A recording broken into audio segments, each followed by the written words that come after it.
नमस्कार दर्शकों, आप देख रहे हैं न्यूज़ टुडे, जिसमें हर खबर है ज़रूरी और हर विश्लेषण है खास। बात करते हैं मुख्य सुर्खियों की।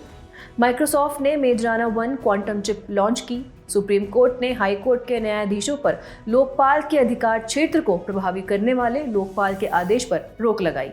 सूचना एवं प्रसारण मंत्रालय INB ने OTTs यानी ओवर द टॉप को अश्लील कंटेंट के खिलाफ चेतावनी जारी की। स्वास्थ्य और परिवार कल्याण मंत्रालय ने गहन गैर संचारी रोग यानी NCD स्क्रीनिंग अभियान शुरू किया। RBI के बुलेटिन में भारत में सार्वजनिक व्यय की गुणवत्ता और इसके सामाजिक आर्थिक प्रभाव का विश्लेषण प्रस्तुत किया गया। लैंसेट में प्रकाशित एक अध्ययन के अनुसार भारत में आत्महत्या से होने वाली मृत्यु दर में गिरावट देखी गई। चलिए बुलेटिन की शुरुआत करते हैं और नजर डालते हैं आज की पहली मुख्य खबर पर। माइक्रोसॉफ्ट ने मेजराना 1 क्वांटम चिप लॉन्च की। ये दुनिया की पहली ऐसी क्वांटम चिप है जो नए टोपोलॉजिकल कोर आर्किटेक्चर द्वारा संचालित होती है। ये क्वांटम कंप्यूटर के विकास में क्रांतिकारी बदलाव लाएगी, क्योंकि इसमें अधिक स्थिर और स्केलेबल क्वांटम कंप्यूटिंग घटक शामिल होते हैं। चलिए सबसे पहले मेजराना 1 के बारे में बात करते हैं। इसमें पहली बार टोपो कंडक्टर यानी टोपोलॉजिकल सुपरकंडक्टर का उपयोग किया गया है। टोपो कंडक्टर एक विशेष श्रेणी का पदार्थ है जो पदार्थ की एक पूरी तरह से नई अवस्था बना सकता है। यह अवस्था ठोस, तरल या गैस नहीं बल्कि एक टोपोलॉजिकल अवस्था होती है। ये पदार्थ इंडियम आर्सेनाइड जो एक अर्धचालक है और एल्युमिनियम जो एक अतिचालक या सुपरकंडक्टर है उससे मिलकर बना है। इसमें कणों का निरीक्षण करने के लिए एक अतिचालक नैनोवायर का उपयोग किया जाता है और इसे मानक कंप्यूटिंग उपकरणों से नियंत्रित किया जा सकता है। ये मेजराना फर्मियन नामक एक उप परमाणविक कण पर निर्भर करता है। मेजराना फर्मियन एक ऐसा फर्मियन है जो एक कण और इसके प्रतिकण दोनों का व्यवहार दर्शाता है। दोनों ही रूपों में इसके गुण समान होते हैं और सैद्धांतिक रूप से इसके अस्तित्व का पहली बार 1930 के दशक में वर्णन किया गया था। अब सवाल यह आता है कि मेजराना 1 एक बड़ी उपलब्धि क्यों है। तो आपको बता दें, इसमें प्रतिद्वंदी चिप्स की तुलना में कम क्यूबिट या क्वांटम बिट की आवश्यकता होती है। साथ ही इसमें त्रुटि दर भी अन्य प्रतिद्वंदी चिप्स जैसे गूगल विलो, IBM आदि की तुलना में कम है। जानकारी के लिए बता दें कि क्यूबिट क्वांटम कंप्यूटिंग में सूचना की मूल इकाई होती है। AI के साथ संयोजन से परिवर्तनकारी और वास्तविक दुनिया के समाधान मिल सकते हैं, जैसे माइक्रोप्लास्टिक को हानिरहित उपोत्पादों में तोड़ना आदि। चलिए बढ़ते हैं अगली मुख्य खबर की ओर। सुप्रीम कोर्ट ने हाई कोर्ट के न्यायाधीशों पर लोकपाल के अधिकार क्षेत्र को प्रभावी करने वाले लोकपाल के आदेश पर रोक लगाई। सुप्रीम कोर्ट ने कहा कि हाई कोर्ट और सुप्रीम कोर्ट के सभी न्यायाधीश संविधान के तहत नियुक्त होते हैं, जिसका अर्थ है कि वे लोकपाल के अधिकार क्षेत्र से बाहर हैं। चलिए संबंधित मामला व लोकपाल के तर्क को समझते हैं। लोकपाल ने अपने हालिया आदेश में हाई कोर्ट के न्यायाधीशों को लोक सेवक के रूप में वर्गीकृत किया था और उन्हें लोकपाल और लोकायुक्त अधिनियम 2013 के तहत अपने अधिकार क्षेत्र में रखा था। हालांकि इससे पहले लोकपाल ने कहा था कि भारत का मुख्य न्यायाधीश यानी कि CJI और सुप्रीम कोर्ट के अन्य न्यायाधीश इसके अधिकार क्षेत्र में नहीं आते। ऐसा इसलिए क्योंकि सुप्रीम कोर्ट को संसद के अधिनियम द्वारा स्थापित नहीं किया गया था। लोकपाल के तर्कों का आधार जाने तो हाई कोर्ट्स ब्रिटिश कानूनों जैसे इंडियन हाई कोर्ट्स एक्ट 1861 के तहत स्थापित किए गए थे और भारतीय संविधान से पहले के हैं। सुप्रीम कोर्ट संविधान के अनुच्छेद 124 के तहत स्थापित किया गया था, जो इसे अलग श्रेणी में रखता है।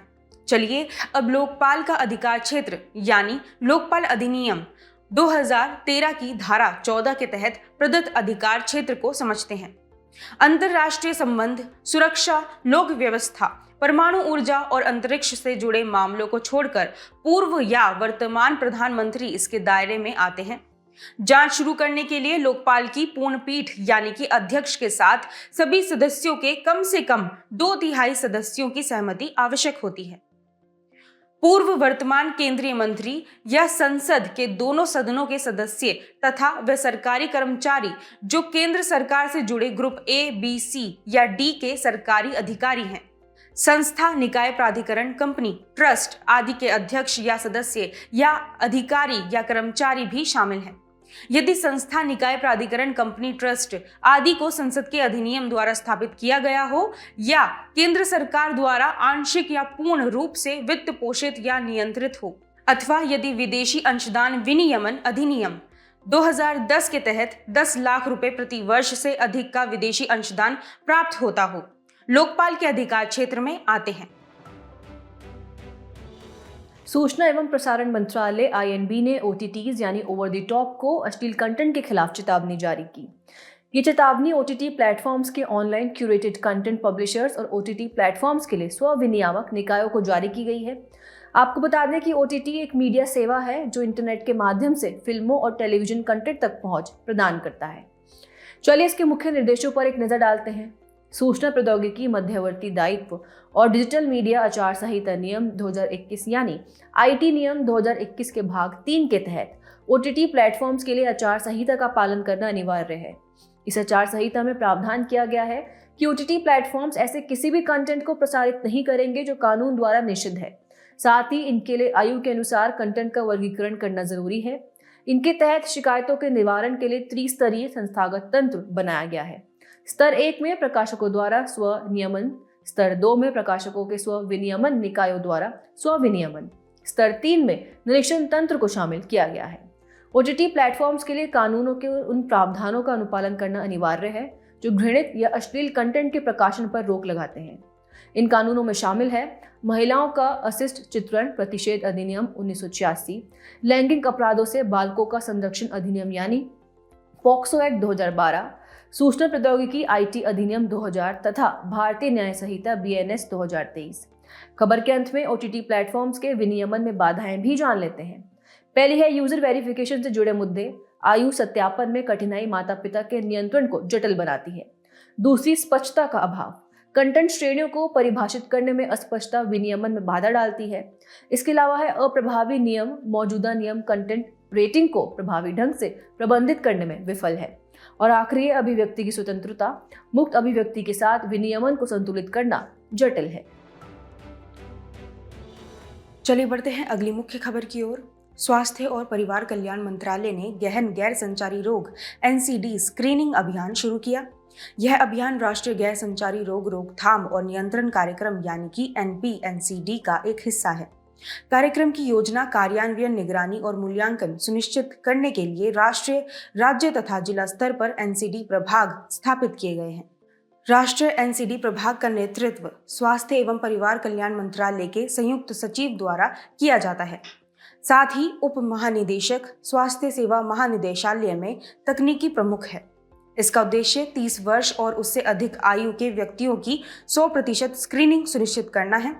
वहीं इसकी कवरेज में प्रचलित एनसीडीज को शामिल किया गया है, जिनमें मधुमेह, उच्च रक्तचाप और 3 सामान्य कैंसर समूह, स्तन एवं सर्वाइकल कैंसर शामिल है। अब अपनाई गई रणनीतियां देखें तो इनमें घर घर तक पहुंच बनाना, आवश्यक चिकित्सा आपूर्ति की उपलब्धता सुनिश्चित करना, रियल टाइम निगरानी करना, बहुस्तरीय ब्लॉक, जिला व राज्य स्तर पर समन्वय स्थापित करना आदि है। आइए अब गैर संचारी रोग और उनकी स्थिति को भी जान लेते हैं। एनसीडीज व चिरकालिक रोग हैं जो एक व्यक्ति से दूसरे व्यक्ति में संचालित नहीं होते हैं। WHO 2018 के अनुसार भारत में सभी मौतों में से 63% मौतें गैर संचारी रोगों के कारण होती हैं। वैश्विक स्तर पर यह आंकड़ा 74% तक पहुंच चुका है। अधिक जोखिम वाले रोगों में हृदय रोग 27%, दीर्घकालिक श्वसन रोग 11%, कैंसर 9%, मधुमेह 3% आदि शामिल हैं। चलिए एनसीडीज की बढ़ती प्रवृत्ति के पीछे उत्तरदायी कारक भी जान लेते हैं। व्यवहार संबंधी कारक देखें तो धूम्रपान व धुआं रहित तंबाकू का उपयोग, शराब का उपयोग, अस्वास्थ्यकर आहार, शारीरिक निष्क्रियता, वायु प्रदूषण इंडोर एवं आउटडोर प्रमुख कारक हैं। वहीं जैविक और शारीरिक कारक में अधिक वजन, मोटापा, उच्च रक्तचाप या ब्लड शुगर, उच्च कोलेस्ट्रॉल आदि शामिल हैं। अन्य कारकों में तनाव, वंशानुगत कारक आदि हैं। खबर के अंत में चलिए एनसीडीज को नियंत्रित करने के लिए उठाए गए कदम भी देख लेते हैं। पहला है राष्ट्रीय स्वास्थ्य मिशन। यह खासकर ग्रामीण क्षेत्रों में वंचित और हाशिए पर रहने वाले समूहों के लिए गुणवत्तापूर्ण स्वास्थ्य देखभाल हेतु सहायता प्रदान करता है। दूसरा है प्रधानमंत्री भारतीय जन औषधि परियोजना यानी कि PMBJP योजना। इसके तहत सस्ती कीमतों पर गुणवत्तापूर्ण जेनरिक दवाएं प्रदान की जा रही हैं। फिर है उपचार के लिए सस्ती दवाएं और विश्वसनीय प्रत्यारोपण यानी अमृत। इसका उद्देश्य कैंसर, हृदय रोग आदि के इलाज के लिए सस्ती दवाएं उपलब्ध कराना है। FSSAI द्वारा ईट राइट इंडिया मूवमेंट स्वस्थ भोजन को बढ़ावा देता है। आरबीआई के बुलेटिन में भारत में सार्वजनिक व्यय की गुणवत्ता और इसके सामाजिक आर्थिक प्रभाव का विश्लेषण प्रस्तुत किया गया। यह विश्लेषण केंद्र और राज्य सरकारों द्वारा पूंजीगत व्यय यानी कैपेक्स में की जाने वाली वृद्धि को देखते हुए प्रस्तुत किया गया है। एक सार्वजनिक व्यय की गुणवत्ता यानी quality of public expenditure QPE सूचकांक तैयार किया गया है। यह सार्वजनिक व्यय की गुणवत्ता और उसके सामाजिक आर्थिक परिणामों के बीच संबंध का विश्लेषण प्रस्तुत करता है। QPE में जीडीपी की तुलना में पूंजीगत व्यय का अनुपात, राजस्व व्यय और पूंजीगत व्यय का अनुपात, जीडीपी की तुलना में विकास संबंधी व्यय का अनुपात, कुल व्यय और ब्याज भुगतान का अनुपात आदि शामिल किए गए हैं। चलिए सबसे पहले विश्लेषण के मुख्य बिंदुओं पर एक नजर डालते हैं। आरबीआई ने 1991 से लेकर अब तक भारत के सार्वजनिक व्यय के रुझानों को 6 चरणों में विभाजित किया है।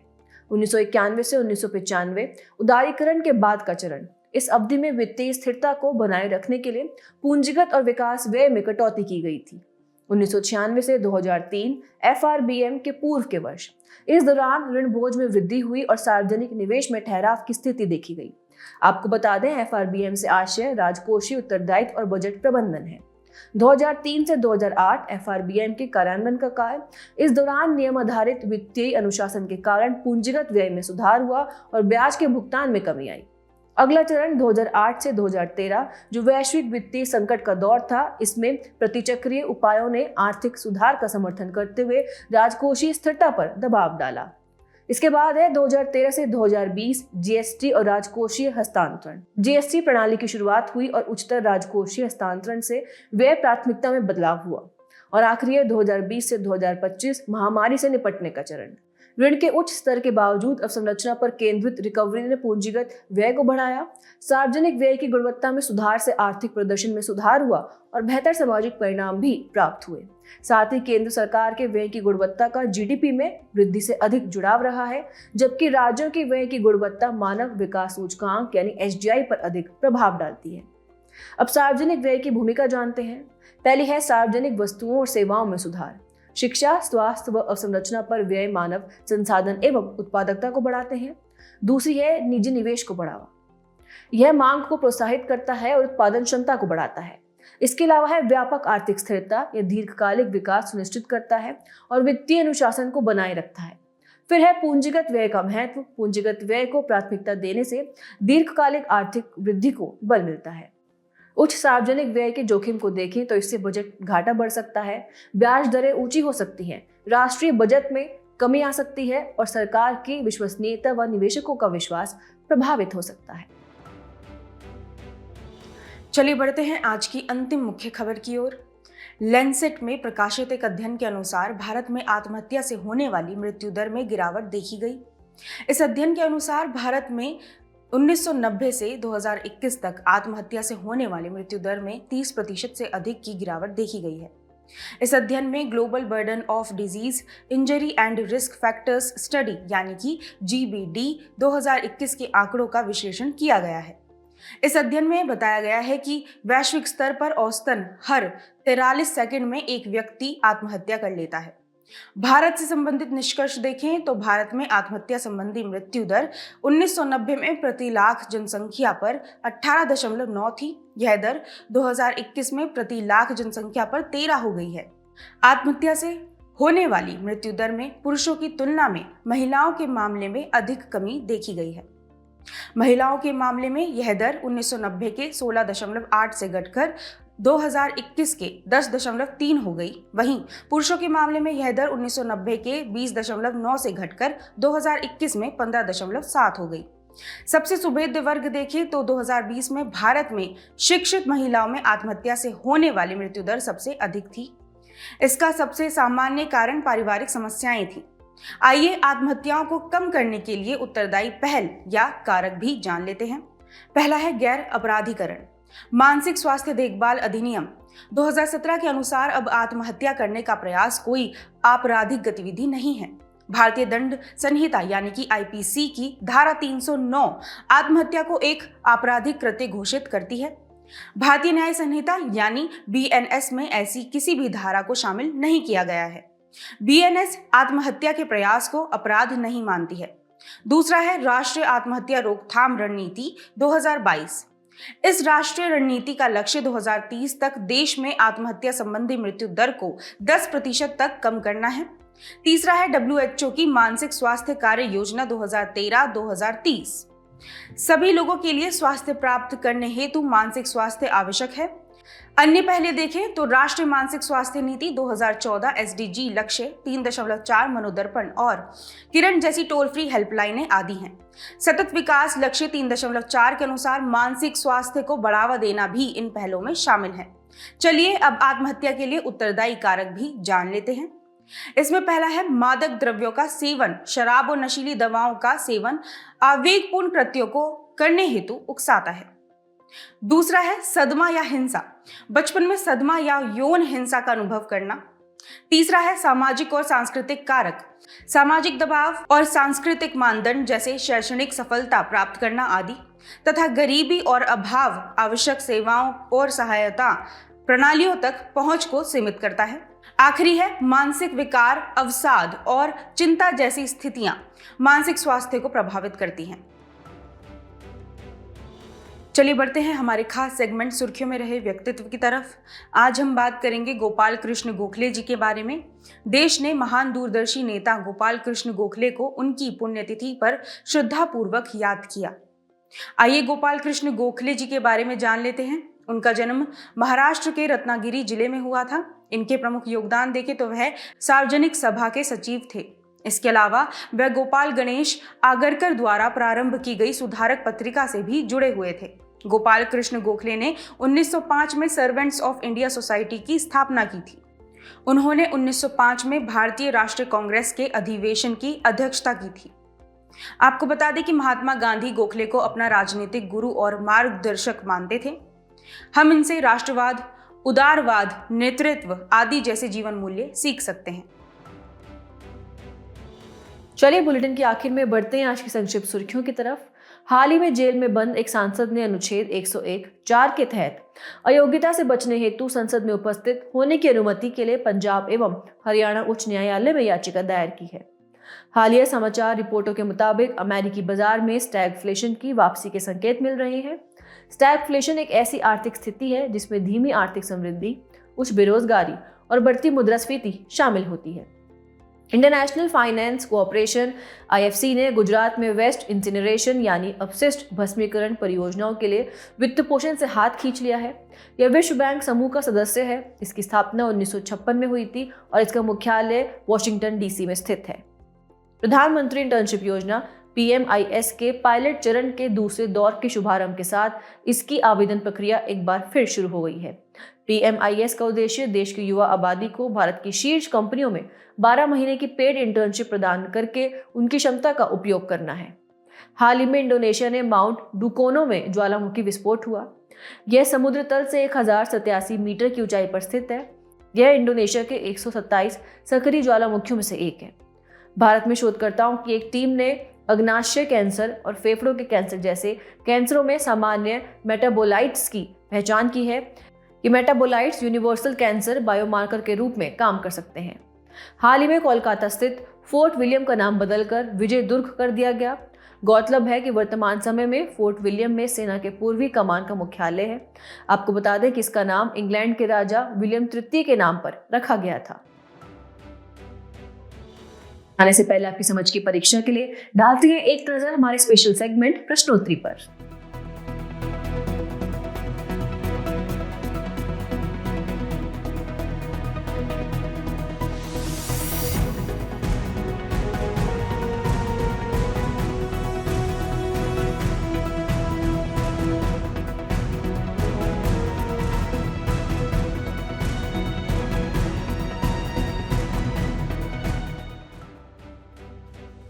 हमसे जुड़ने के लिए आपका धन्यवाद। उम्मीद है न्यूज़ टुडे का यह बुलेटिन आपको पसंद आया होगा। न्यूज़ टुडे की PDF को डाउनलोड करने के लिए और आज की क्विज के उत्तर के लिए डिस्क्रिप्शन में दिए गए लिंक्स पर क्लिक कीजिए।